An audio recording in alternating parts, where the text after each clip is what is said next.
There are a lot of boats that you can go and live on. You can escape the rat race. You can retire where it never gets cold. You can go see the world. And sometimes it makes sense to buy a total battle axe like this one, an Island Packet 440. This is 32,000 pounds of ocean crossing, storm weathering, wave riding, luxury living, well made battleship that you can do your sailing on. And other than the monumental price of around $350,000, why wouldn't you buy one? Or maybe a cheaper battle axe like this Moody 42. This week on Everything You Need to Know, why you wouldn't.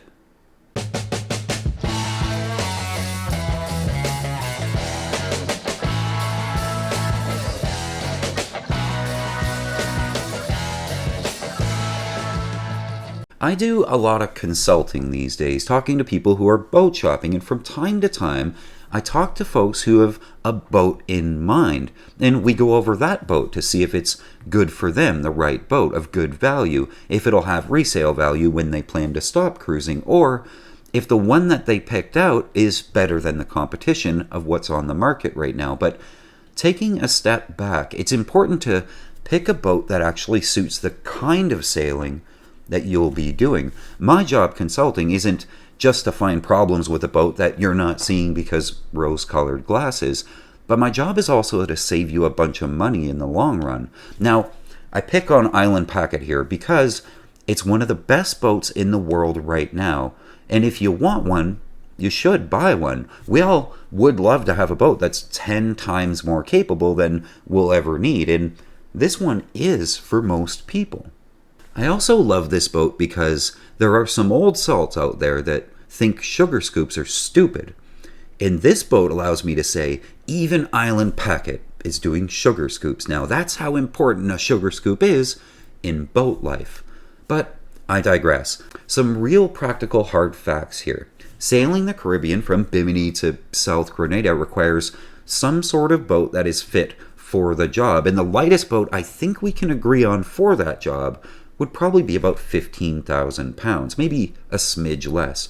And 15,000 pound boats give us tons of boats, like 80s racer cruisers like a CNC 35, or a Catalina 36, or in my case, a Hughes 35. You'll find all of these boats down there right now. Can they do the job safely? Yeah, absolutely. But to be a bit more comfortable than that bare minimum, a bit safer, the ideal Caribbean workload in a boat is probably 20,000 pounds. That extra 5,000 pounds means a lot more comfort, being able to go out in a little bit bigger wind and waves, less bouncing around at the anchorage. 20,000 pounds is kind of ideal, and the same goes for the Mediterranean and the hop to the Azores and Gibraltar. 20,000 pounds is what 90% of Caribbean sailors are using, and that weight gives us all the popular island cruisers that you're going to see out there, like the Catalina 42 with its legendarily good at everything but expert at nothing kind of resume. You're going to see every 40-ish foot Beneteau, which is basically how you'd explain a production boat to an alien, because there are so many of these things. You'll also see the beautiful Sun Odyssey with its "look at me, I'm not a Beneteau" windows. You'll see the Hunter Legend 40.5 that always gets to the anchorage first because its owner always has to be first and never stops trimming the jib in quarter-inch increments. And all these 20,000 pound boats make sense. They do the job, and they do it well. Just about any white plastic boat of 20,000 pounds will.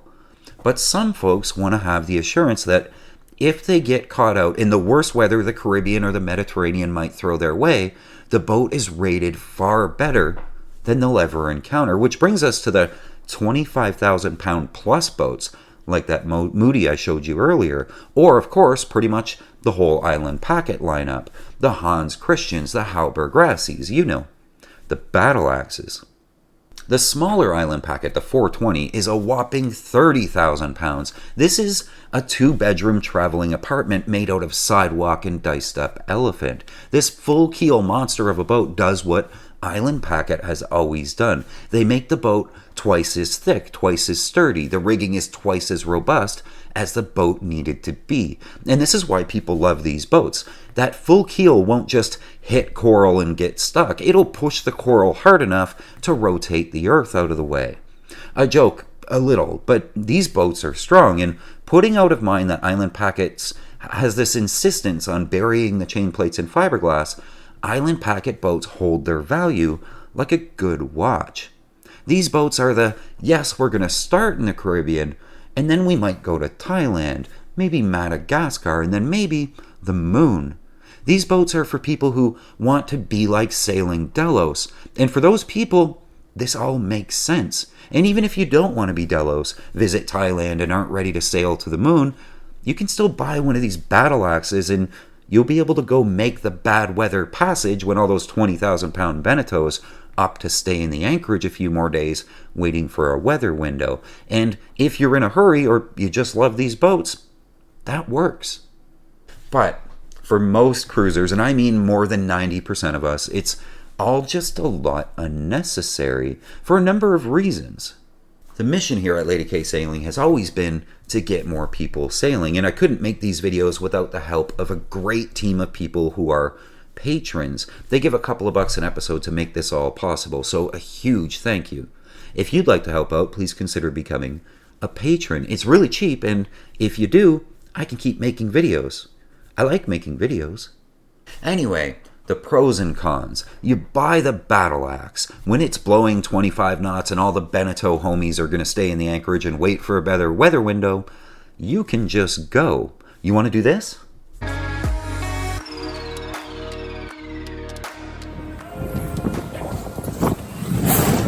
Whoa!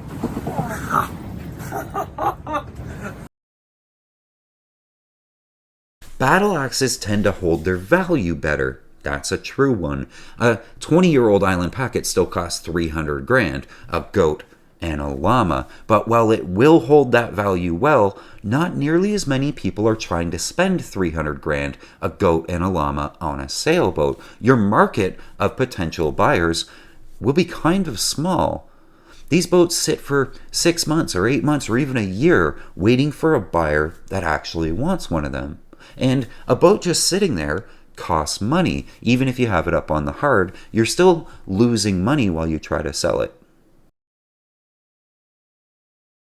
A full keel boat can handle running aground better. Yes, that's true. And you will run aground. We all do. But that full keel is probably 18 inches wide and 25 feet long and weighs 30,000 pounds. It'll take a hard grounding, but try getting it off the ground. You can't spin a full keel boat around with the dinghy and then just drive the boat back out the way you came in, like you can with a fin keel boat. That's how we do it.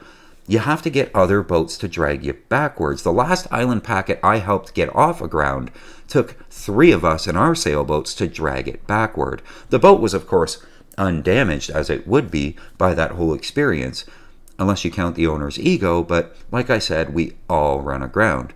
If you have a full keel boat, just try to run aground slowly. Encapsulated keels are better.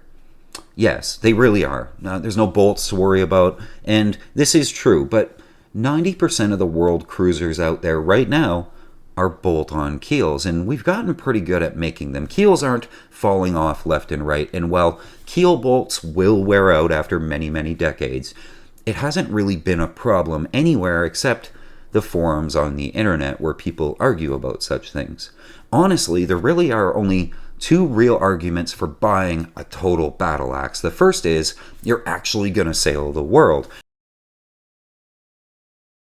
You're going to be making some awesome passages, and you need something that was purpose-built to be a badass. You want to go everywhere and never have to doubt the capability of your boat. The second reason is, you just want one. You aren't going to sail around the world, but you want to be on a boat that could do it if it needed to. Or you just love Island Packets and Hans Christians and Halberg Razzies. You want to own a piece of how awesome and amazing these boats are. And you don't care that you're going to be a little slower than Joe Racecar on his Hunter Legend, a little less comfortable than Pierre and Monique on their twin-helm Beneteau with a king-size bed. You just want to sail around paradise on a boat made out of sidewalk and diced up elephant. And if that's you, do it. Which brings me to the other point of this video. Do it. Don't wait. Go buy a boat, set sail, head south. The people who waited hardly ever go. So go. Right now. It's December. I'll see you there. That's it for this week, guys. Please take a second to leave a comment below on what the next video should be about, or tell everyone why Island Packet is the best, or why they're all yellow. Does anybody know why they're all yellow? Comment and just say hi if you like. YouTubers get lonely. Until next time, keep the heavy side down, but not too far down. We'll see you guys. Love you.